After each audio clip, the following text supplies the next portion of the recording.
সুদীর্ঘ ২০ বছর আগে হয়েছিল মঞ্চায়ন।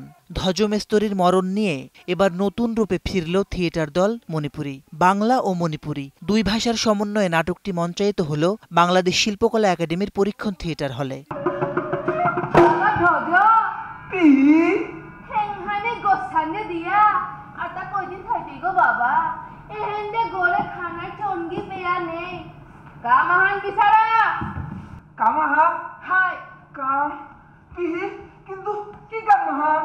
ধ্বজমেস্তরীর মরণ নাটকে মণিপুর সম্প্রদায়ের এক নিম্ন মধ্যবিত্ত মিস্ত্রির জীবন বন্দনা করা হয়েছে। গুরুর কাছ থেকে শেখা গোপন মন্ত্র দিয়ে বানানো তার বিখ্যাত ঘর ভেঙে দালান বানানোর পরিকল্পনা করেন তার সন্তানেরা। জীবন সায়ান্নে এসে তাই ধ্বজমেস্তরীর মন বড় উচাটন।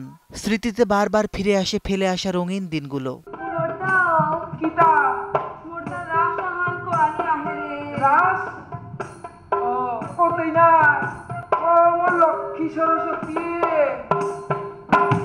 সরল রৌখিক গল্পের নাটকটি রচনা করেছেন স্মৃতিকুমার সিংহ।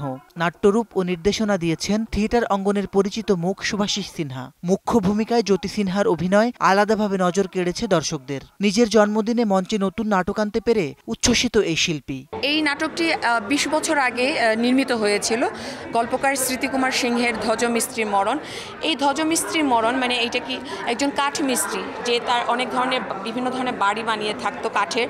সেই কাঠের পরিবর্তে এখন আধুনিকায়ন, এই যে সংস্কৃতায়নের যে একটা মেসেজ এই নাটকের একটা ছোট্ট গল্পের মধ্যেই ছিল, এক রাতের একটা গল্প। ২ দশক পর মঞ্চায়িত নাটকটিকে একটি নিরীক্ষাধর্মী পরিবেশনা বলে ব্যাখ্যা করেন নির্দেশক শুভাশিস সিনহা। তো এই গল্পটা হচ্ছে যে ঘর হারিয়ে যাওয়া, আমাদের অনেক ধরনের যে প্রান্ত জীবনের অনেক বিদ্যা কিন্তু হারিয়ে যাচ্ছে, আমাদের সাইন অনেক চিহ্ন হারিয়ে যাচ্ছে।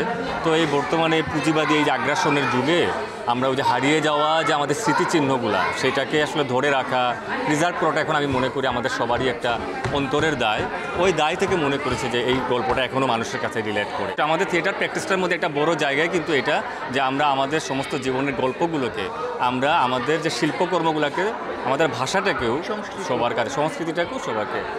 রোম্যান্টিক স্মৃতি থেকে বাবা হওয়ার সুখের মুহূর্ত কিছুই বাদ পড়েনি ধ্বজমেস্তরীর মরণ নাটকের উপস্থাপনায়। সময়ের পরিক্রমায় নতুন আঙ্গিকে নাটকটির মঞ্চায়নে উচ্ছ্বসিত কলাকুশলীরা।